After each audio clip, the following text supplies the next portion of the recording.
Sahih dan berimbang. Berita perdana edisi Rabu 6 April 2022. Saya Fakil Hidayat Ghazali. Dan saya Margaret Gambang. Berikut paparan utama malam ini. Jual ayam melebihi harga siling, hampir 500 kompaun dikeluarkan terhadap peniaga ingkar.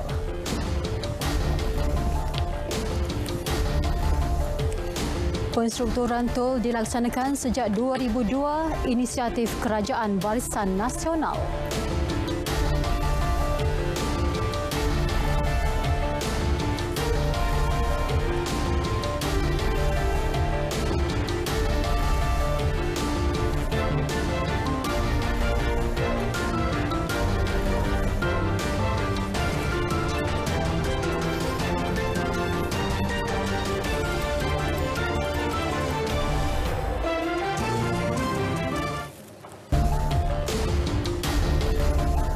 Assalamualaikum, salam 4 Ramadan, salam keluarga Malaysia.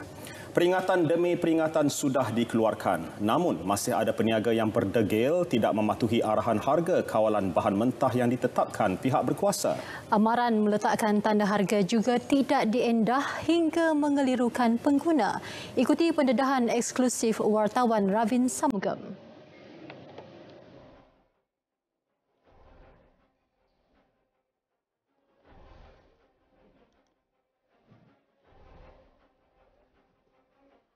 Kementerian Perdagangan Dalam Negeri dan Hal Ehwal Pengguna menetapkan ayam standard di Semenanjung pada harga RM8.90 sekilogram. Bagaimanapun, tinjauan saya di salah sebuah pasar awam di Ibu Negara mendapati majoriti peniaga menjualnya pada harga jauh lebih tinggi iaitu RM9.50 sekilogram. Mereka mendakwa terpaksa melakukan tindakan sedemikian. Ini berikutan harga ayam daripada pembekal mahal. Nak ikutkan dia 76 sebenarnya kalau ikutkan harga itulah kawalan. Tapi dia dah naik sampai dia 78, dia dah naik sampai 60 sen lah. Yang apa tutup harga semua umur dengan peladang je lah. Kita ni peruncit jual je berapa. Kalau kos naik kita pasti kena naik lah juga. Saya ikut pada pembekal lah bang. Kalau saya rasa macam ayam tu boleh kurang, saya boleh kurang lagi bang. Kenaikan harga melebihi paras yang ditetapkan KPDN HEP ini benar-benar mengecewakan pengguna. Ia jelas membebankan pengguna terutama golongan berpendapatan rendah. Ayam mahal lah. Dulu kalau seekor ayam kita boleh dapat dalam RM14. Sekarang dekat seekor ayam kalau 2 kilo tu dah dekat RM20. Pun nak komplain dekat siapa kalau boleh cakap je lah. Nanti harga tu naik juga. Tak buat komplain? Tak. Kenapa? Sebab tak tahu nak komplain kat mana. Tapi memang nak komplain. Menyedari hakikat ramai pengguna tidak tahu platform membuat aduan, saya segera mengambil inisiatif menghubungi pihak berkuasa KPDN HEP Wilayah Persekutuan Kuala Lumpur untuk melaporkan kejadian berkenaan. Bertindak atas maklumat itu, pihak berkuasa terus ke lokasi untuk melakukan siasatan. 17 peniaga diberi notis untuk mengemukakan dokumen transaksi pembelian daripada pembekal. Turut dikeluarkan notis membabitkan kesalahan mengenakan caj melebihi harga kawalan serta tidak mempamerkan tanda harga.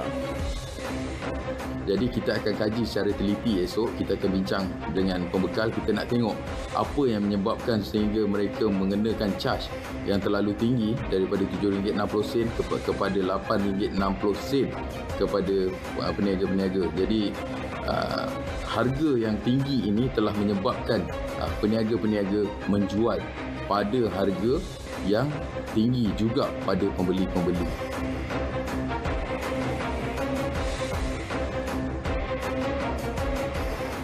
Saudara, bermula 3 hingga 4 April lalu, 7,106 premis telah diperiksa di seluruh negara dan 17 kesalahan direkodkan menerusi Ops Pantau 2022 KPDN HEP.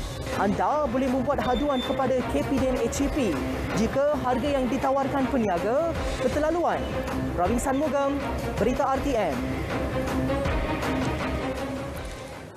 Dan susulan aduan kenaikan harga ayam, pihak berkuasa KPDN HEP mempergiat aktiviti turun padang bagi memantau tahap pematuhan peniaga. Menterinya Datuk Seri Alexander Nantalinggi berkata, sejak 5 Februari lalu hingga semalam, 493 tindakan telah dikenakan terhadap peniaga yang ingkar arahan penetapan harga maksimum bagi ayam dan telur. Ia membabitkan nilai kompaun RM65,300. Antara kesalahan yang direkodkan adalah tidak meletak tanda harga, menjual dengan harga lebih daripada harga siling selain menggunakan timbangan yang tidak tepat. Tindakan dilaksana hasil pemeriksaan ke atas hampir 40,000 premis menerusi Ops Pasar. Penguatkuasaan akan dipertingkat sepanjang Ramadan dan Aidilfitri menerusi Ops Pantau 2022. Penstrukturan semula tol yang menyaksikan kadar tol bagi 4 lebuh raya utama di Lembah Kelang dikekalkan hingga tamat tempoh konsesi syarikat bukan dasar Pakatan Harapan PH. Menteri Kanan Kerja Raya Datuk Seri Fadilah Yusof menegaskan inisiatif itu telah dilaksana Kementerian Kerja Raya KKR sejak 2002 ketika pemerintahan Barisan Nasional BN. Sementara PH menjadi kerajaan pada 2018, 16 tahun selepas itu. Jelas beliau lagi, langkah penstrukturan semula membabitkan 4 syarikat konsesi iaitu Kesas, LDP, Sprint dan Smart merupakan hasil inisiatif KKR bersama Kementerian Keuangan dan Unit Kerjasama Awam Swasta Jabatan Perdana Menteri sejak 6 tahun lalu. Fokus rundingan mengambil kira beberapa perkara, antaranya kenaikan kos sara hidup rakyat, kesan kepada tanggungan kerajaan dan komitmen syarikat pinjaman. Pengambil alihan ke-4 syarikat konsesi itu membabitkan kos RM5.48 bilion. Jumlah itu RM720 juta lebih rendah berbanding tawaran pengambil alihan RM6.2 bilion yang dikemukakan Kementerian Keuangan kepada syarikat terlibat pada 2019. Penjelasan mengenai perkara itu dibuat Datuk Seri Fadilah susulan kenyataan Majlis Presiden PH semalam yang mendakwa keputusan kerajaan sedia ada mengekalkan kadar tol di 4 lebuh raya hingga tempoh konsesi syarikat berakhir merupakan kelangsungan dasar yang dimulakan PH ketika menjadi kerajaan. Dalam kenyataan sama, Datuk Seri Fadilah memaklumkan kerajaan tidak mengeluarkan sebarang perbelanjaan termasuk jaminan pembiayaan, kos penyelenggaraan dan operasi bagi transaksi penstrukturan semula tol. Ia berbeza dengan tawaran dikemuka Kementerian Keuangan pada 2019 yang menetapkan kerajaan perlu memberi jaminan RM6.2 bilion untuk membiayai cadangan pengambil alihan 4 syarikat konsesi terlibat. Jaminan itu akan mendedahkan kerajaan kepada risiko keuangan termasuk menggunakan hasil kutipan daripada rakyat untuk menanggung risiko berkenaan. Jelas Datuk Seri Fadilah, penstrukturan semula tol yang diumum Perdana Menteri pada Isnin lalu turut menetapkan tiada lagi pemegang saham. Ia akan dilaksana secara sukarela oleh pemegang saham sedia ada. Langkah itu dapat mengelak elemen komersial seperti bayaran dividen yang akan meningkatkan kos. Kesemua perjanjian kerajaan bersama pihak swasta sentiasa dipantau rapat pihak pelabur. Untuk itu, kerajaan tidak boleh sewenang-wenangnya mengeluarkan janji kosong yang boleh menjejaskan keyakinan pelabur. Pengekalan kadar tol 4 lebuh raya utama di Lembah Kelang yang diumumkan Perdana Menteri pada Isnin lalu merupakan sesuatu yang amat ditunggu-tunggu sekian lama. Pelaksanaannya bukti komitmen kerajaan dalam meringankan beban kos sara hidup rakyat, terutama golongan berpendapatan rendah. Memang baguslah sebab saya pun guna kereta juga. So expenses dia memang tinggi untuk semua kan, petrol, tol semua. So better jangan naiklah selama-lamanya sebab senang juga untuk semua pengguna kan. Sebab bukan semua kaya kan. Saya setuju dengan keputusan tu sebab dia at least menolong kita lah, rakyat yang sekarang ni banyak yang terkesan kan. Kalau tol tu dikurangkan rasanya lega sikit lah sebab belanjaan tu atas barang dah naik. So tol kurang, okey lah tu kan, seimbang. Saya rasa pengurusan kerajaan ni bagus kerana kalau tak naik tol, banyak highway user boleh jimatkan lebih wang lah.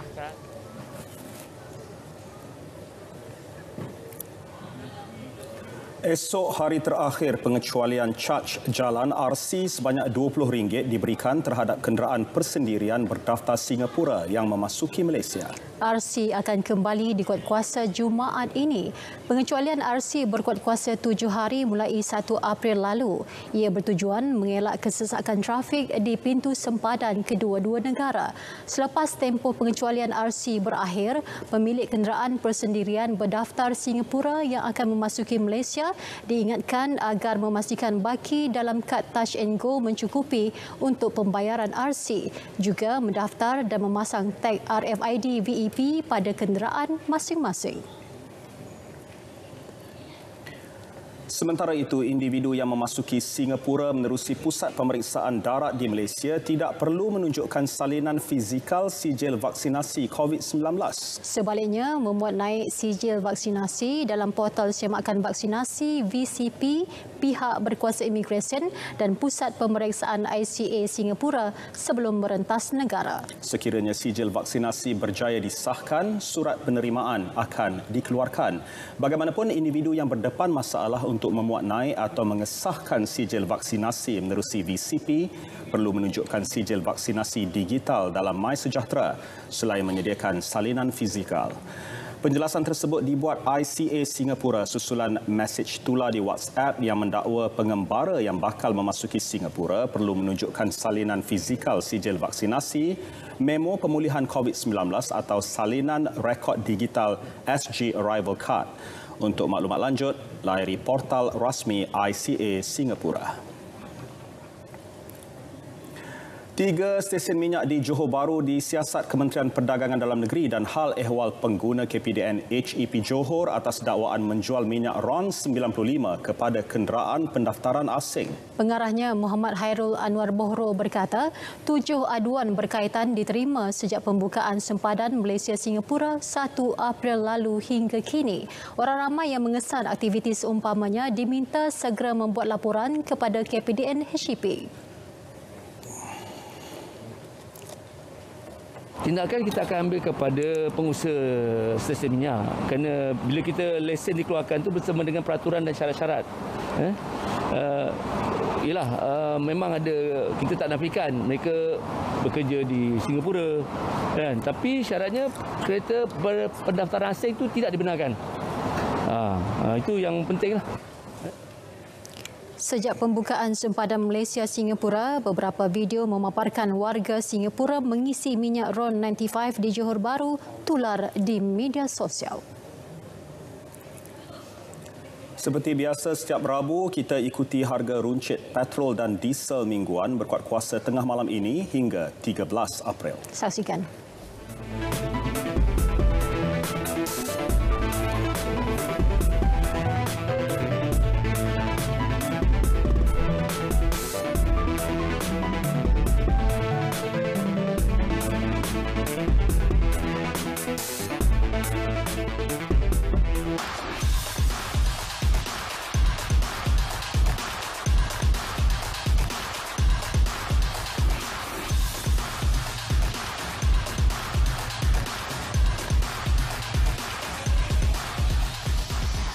Perniagaan anda, keutamaan kami.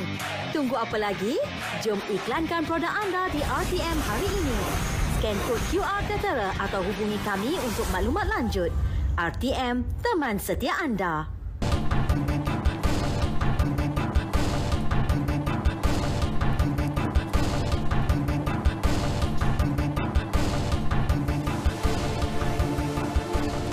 Tender bagi 5 pakej pembinaan utama projek transit aliran masa 3 MRT3 akan mula dibuka seawal Jun ini. Ketua Pegawai Eksekutif MRT Corp, Datuk Muhammad Zarif Hashim berkata, 4 daripada tender tersebut dijangka dimuktamadkan menjelang suku keempat tahun ini. Secara keseluruhannya, semua tender-tender ini adalah tender tempatan, iaitu untuk syarikat-syarikat tempatan. Namun ada beberapa pakej yang tertentu di mana penglibatan asing ataupun rakan peniaga asing digunakan, tetapi penglibatan tersebut hanyalah dalam segi minoriti. Kos pembinaan MRT3 akan dimuktamad selepas proses tender selesai. Ketika ini, kos anggaran bagi projek infrastruktur itu berjumlah RM31 bilion. MRT3 laluan lingkaran sepanjang 51 km akan memulakan operasi secara berperingkat seawal Disember 2028 dan beroperasi sepenuhnya pada 2030. Petronas berada di kedudukan teratas dalam senarai syarikat terbaik LinkedIn 2022 di Malaysia. Firma minyak dan gas itu berjaya mengekalkan kedudukan tahun lalu dan komited meningkatkan kemahiran pekerja seiring persekitaran perniagaan yang sentiasa berubah. Selain Petronas, 14 syarikat tempatan lain turut tersenarai, antaranya Maybank, Permodalan Nasional Berhad dan Tenaga Nasional Berhad. Daripada 7 syarikat tempatan yang disenaraikan, 3 merupakan syarikat berkaitan kerajaan GLC dan 1 syarikat pelaburan berkaitan kerajaan GLIC. Entiti kerajaan yang tersenarai merupakan antara majikan terbesar di negara ini. Pengambilan pekerja bermula dari peringkat permulaan hingga ke jawatan kanan selain menawarkan peluang latihan dan program pelatih. Orang ramai diingatkan agar berwaspada terhadap kegiatan penipuan dalam talian yang menggunakan nama Angkatan Koperasi Kebangsaan Malaysia Berhad Angkasa atau mana-mana koperasi di bawahnya. Presiden Angkasa Datuk Seri Dr. Abdul Fattah Abdullah berkata, banyak penipuan yang dikesan menggunakan nama koperasi yang menawarkan produk pembiayaan dan potongan gaji menerusi angkasa. Kalau mereka nak buat pinjaman, mereka kena pergi berurusan terus dengan koperasi berkenaan. Jangan menerusi orang tengah ataupun ejen. Kerana ejen dan orang tengah kita tak pasti mereka ini betul-betul ejen ataupun orang tengah. Kerana banyak kes yang kembali balik kepada angkasa. Dia orang komplain mana orang tengah yang mendakwa mereka ni daripada angkasa tidak betul. Bukan sebenarnya daripada angkasa. Dan untuk makluman, angkasa tidak pernah melantik sesiapa. Mangsa penipuan diminta segera membuat laporan polis. Datuk Seri Dr. Abdul Fattah ditemui selepas menyampaikan pak juadah berbuka puasa dan menyantuni petugas RTM di Angkasa Puri sempena program Cope Care Sepakat Ramadan Angkasa. Seluruh negara di ASEAN ini mempunyai penduduk yang boleh bertutur bahasa Melayu. Jadi tidak ada sebab kenapa kita tidak boleh menjadikan bahasa Melayu sebagai salah satu bahasa ASEAN. Kita akan menyelaraskan perkara ini. Saya akan berbincang dengan pemimpin-pemimpin negara ASEAN, terutamanya yang telah pun menggunakan bahasa Melayu. Saya akan bincang mereka supaya bersetuju untuk menjadikan bahasa Melayu sebagai bahasa kedua ASEAN, dan selepas itu akan berbincang dengan pemimpin-pemimpin negara-negara lain yang mempunyai penduduk yang menggunakan bahasa Melayu.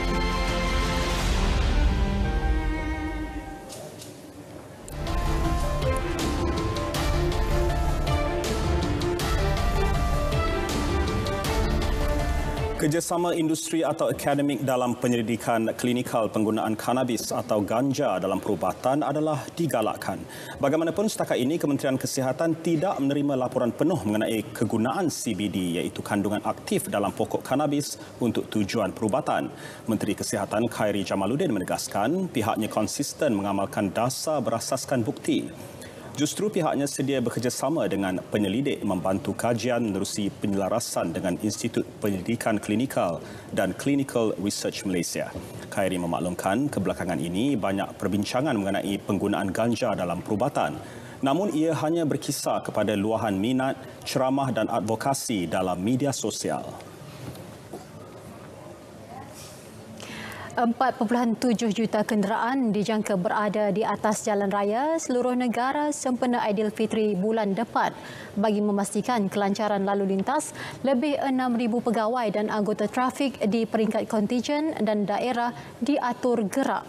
Menurut Pengarah Jabatan Siasatan dan Penguatkuasaan Trafik Bukit Aman, Datuk Mat Kasim Karim, pertambahan kenderaan dijangka berlaku susulan cuti panjang. Kebenaran balik kampung selepas 2 tahun tidak dibenar berbuat demikian juga menjadi faktor. Beliau optimis keadaan trafik pada perayaan Aidilfitri nanti adalah terkawal bagi memastikan pematuhan terhadap undang-undang sepanjang musim perayaan. Ob Selamat 18 bakal dilancarkan. Sementara itu, hanya 30% pegawai dan anggota bomba dibenarkan bercuti sempena Aidilfitri kali ini. Baki anggota selebihnya diperlukan bagi memastikan pasukan sentiasa berada dalam keadaan siap siaga. Ketua Pengarah Bomba Datuk Seri Muhammad Hamdan Wahid berkata, peratusan yang dibenarkan bercuti itu bagaimanapun tidak muktamad. Ia mungkin berubah bergantung kepada keadaan semasa bagi negeri-negeri yang berpotensi berlaku kebakaran. Antara yang menjadi faktor kemarau dan potensi berlaku kebakaran dalam tempoh panjang. Pasukan juga bakal melancarkan Op Raya Bomba 26 April ini. Menerusinya, rondaan akan dibuat di kawasan perumahan yang menjadi titik panas kebakaran seminggu sebelum dan selepas Hari Raya pertama.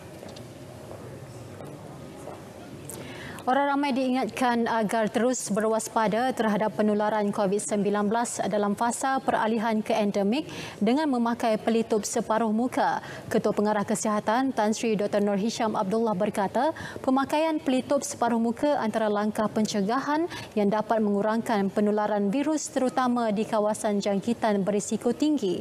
Ia termasuk tempat sesak dan tertutup dengan pengudaraan yang tidak baik. Menerusi kenyataan medianya, Tan Sri Dr. Nur Hisham berkata, COVID-19 masih menular serta mengakibatkan kematian terutama dalam kalangan warga emas, kanak-kanak, individu yang mempunyai sistem imuniti tubuh rendah dan individu komorbid. Amalan terbaik adalah pembawa COVID-19 dan juga individu sihat memakai pelitup separuh muka kerana cara itu menjadikan risiko penularan virus berkenaan pada tahap sangat rendah. Pemakaian pelitup separuh muka yang betul pula dengan menutup hidung serta mulut sepenuhnya bukan sekadar di bawah atau hujung hidung memandangkan virus COVID-19 amat mudah merebak melalui titisan cecair atau titisan saluran pernafasan.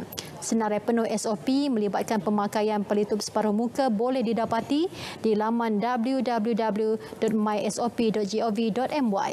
Mengenai perkembangan COVID-19 dalam negara semalam, Tan Sri Dr. Nur Hisham memaklumkan kes baharu kekal di bawah paras 15,000 untuk 4 hari berturut-turut dengan 12,017 kes direkodkan menjadikan kumulatif kes kini 4.26 juta.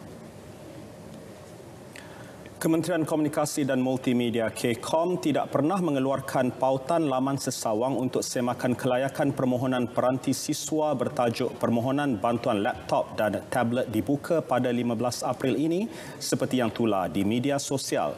Kenyataan Ketua Setiausaha KCOM Datuk Seri Muhammad Mentek memaklumkan ia merupakan laman sesawang tidak rasmi individu dan bukan daripada saluran rasmi kementerian.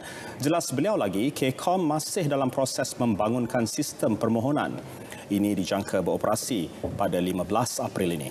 Orang ramai diingatkan agar tidak mudah percaya dengan maklumat yang tular di media sosial. Sebaliknya, membuat semakan terlebih dahulu dengan merujuk sumber rasmi bagi memastikan kesahihan sesuatu informasi. Perdana Menteri Datuk Seri Ismail Sabri Yaakob bangga dengan kejayaan 6 pelajar Malaysia mendapat tawaran belajar di Harvard College, Amerika Syarikat. Selain mengucapkan tahniah kepada pelajar peringkat ijazah sarjana muda Universiti Harvard itu, beliau turut mendoakan agar mereka beroleh kecemerlangan dalam bidang yang diceburi.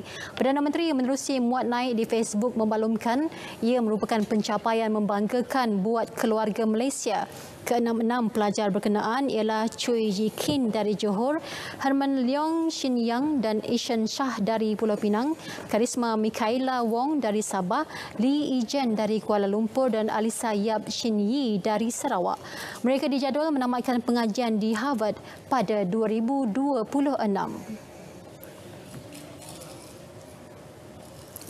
Bahang sukan Si Hanoi semakin terasa. Ada perincian menarik bersama dengan rakan kita Nazri Fahmi dalam edisi sukan. Silakan Nazri. Baik. Laluan getih skuad Harimau Muda di Sukan Si Hanoi. Misi penting pasukan bowling Padang di Tamasya Commonwealth.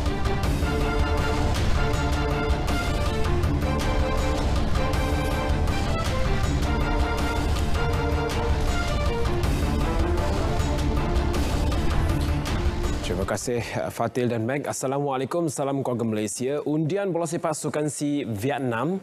Skuad bawah 23 tahun lelaki kebangsaan perlu melepasi tentangan hebat Thailand dan Singapura sekiranya ingin mara ke peringkat separuh akhir. Hasil undian hari ini turut meletakkan anak buah Brett Maloney bersama Laos dan Kemboja dalam kumpulan B. Skuad Harimau Muda Negara dijadual memulakan kempen Sukan C menentang Thailand pada 7 Mei di Stadium Tien Truong sebelum berdepan Laos 4 hari kemudian. Malaysia kemudian akan menentang Singapura pada 14 Mei sebelum menutup aksi kumpulan bertemu Kemboja selang 2 hari kemudian. Dalam edisi 2019 di Filipina, perjalanan skuad negara di bawah kendalian Dato' Ong Kin Swee berakhir di peringkat kumpulan manakala Vietnam muncul juara. Dalam pada itu, kontijen gimnastik artistik negara menyasarkan 2 pingat emas pada Tamasya Sukan C Hanoi yang akan berlangsung Mei ini. Jurulatihnya Eng Shu Wai menyatakan sasaran itu sudah memadai buat muka baharu yang akan beraksi tahun ini. Menurutnya, bagi Tamasya kali ini, Filipina merupakan pencabar utama dengan membariskan 4 bekas gimnas Amerika Syarikat. Target for medal lah. Sebab kali ni kenapa kita cakap kita buat plan B? Sebab bagi Filipin team dia, I think dia orang ada masuk orang luar masuk untuk main SEA Games lah. That means dia 4 orang dari negara US. So itu memang US team lah. So that's why it's very tough for us lah di SEA Games.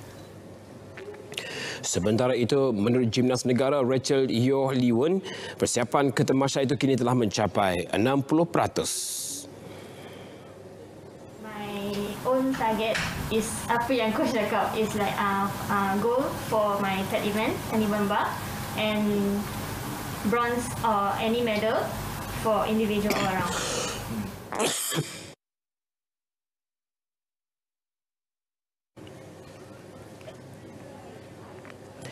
Saingan Liga Super, Sabah FC meraih 3 mata ke atas Melaka United FC sekaligus melonjak ke tangga ketiga Liga. Beraksi di Stadium Hang Jebat Krubong, Sabah FC menang tipis 1-0 bertemu Melaka. Biarpun turun ke gelanggang lawan, Sabah tidak menghadapi masalah dalam mendominasi perlawanan sebelum berhasil membuka jaringan tunggal perlawanan menerusi jaringan Park Jie-su pada minit ke-25. Tersentak dengan jaringan awal itu, skuad Melaka kendalian Risto Vidakovic cuba untuk menyamakan kedudukan namun gagal mencetak sebarang jaringan untuk menggugat gawang gol lawan sehingga wisil penamat. Kemenangan itu sekaligus melonjakkan Sabah ke tangga ketiga Liga.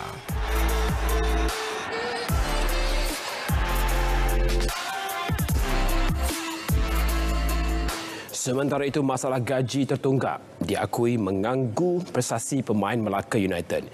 Ketua jurulatihnya Risto Vidakovic mengakui anak buahnya kelihatan tertekan dengan situasi yang menimpa mereka.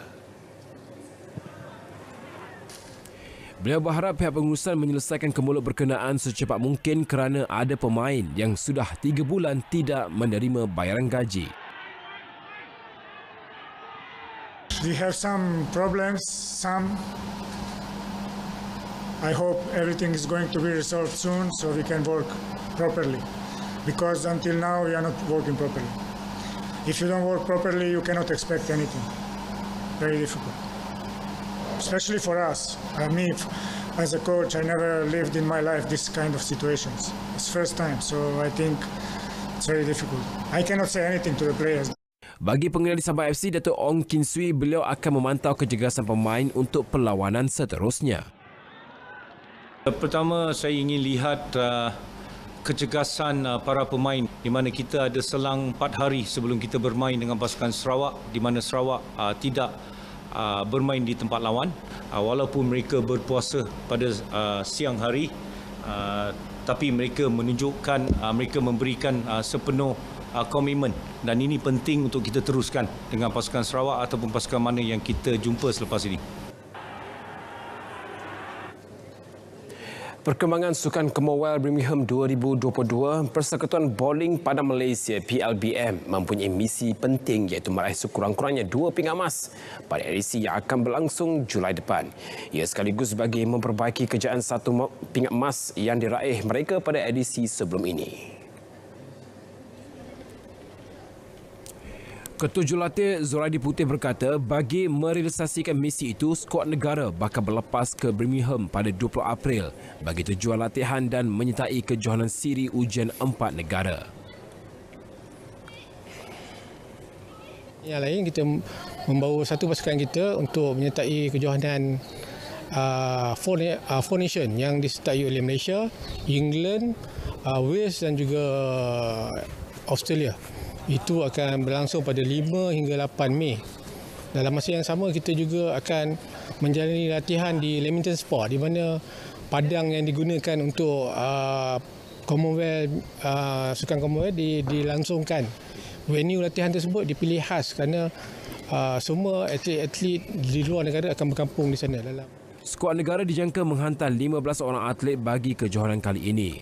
Malaysia berjaya membawa pulang 1 pingat emas pada Temasya lalu menerusi gandingan Siti Zalina Ahmad dan Emma Firyana Saroji dalam kategori berpasangan wanita. Beralih pula ke kejohanan badminton terbuka Korea.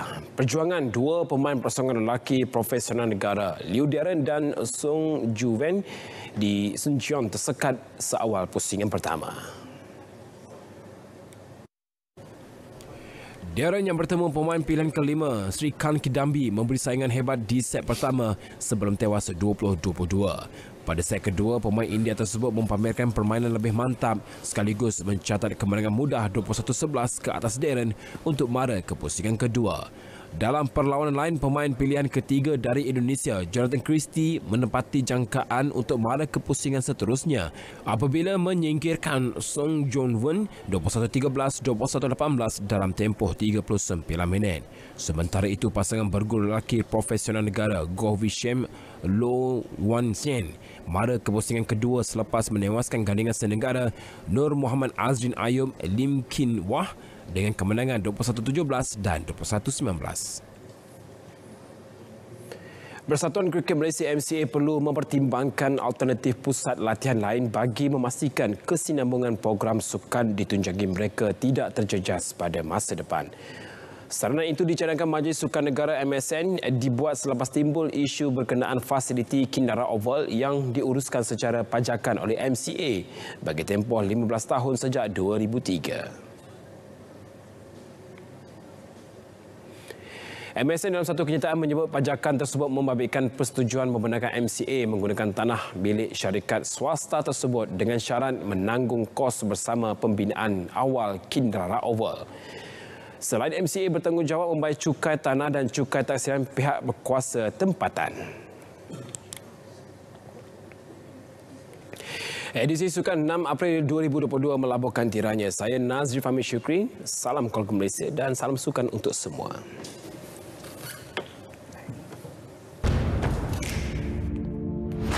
Perlawanan bola sepak terulung dunia, Piala Dunia FIFA Qatar 2022. Kira detik penantiannya kini bermula. Dalam FIFA World Cup Road to Final, dibawakan sepanjang 10 episod setiap Jumaat 8 malam di saluran sukan RTM.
Ya, Mac.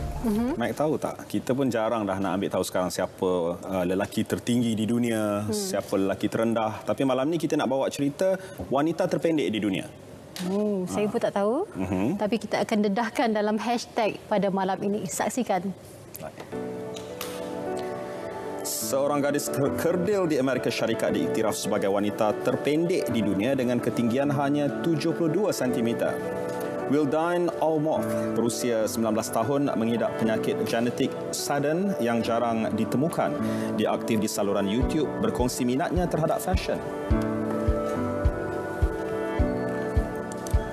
Ini pula di Filipina, seorang penjual roti mempamerkan kebolehan mengimbangi bekas jualan di atas kepalanya sambil mengayuh basikal. Lebih mengagumkan, dia membawa 4 bekas sekaligus. Aksi bersahaja itu menarik perhatian ramai. Seorang jurugambar pula berkongsi video menarik mengenai anak jerung yang berada dalam kantung telurnya. Video ini dirakam Peter Verhoek di Zoo Blijdorp, Rotterdam, Belanda. Menurut Peter, jerung berkenaan ialah jenis jerung kucing dan akan menetas selepas 7 hingga 12 bulan.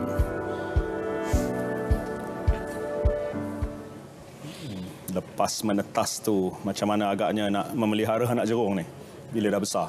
Dalam akuarium kot. Terpaksa tuannya tinggal di laut. Mungkin juga. Apapun, paparan hashtag itu menutup berita perdana edisi Rabu 6 April. Terima kasih kepada pihak yang menyantuni iftar petugas bahagian berita ehwal semasa RTM termasuk kami di seksyen Berita TV sepanjang Ramadan ini. Terus berwaspada terhadap penularan COVID-19 dalam fasa peralihan ke endemik dan memakai pelitup separuh muka. Program inklusif seperti biasa menyusul selepas ini. Terus setia bersama RTM. Assalamualaikum. Salam keluarga Malaysia.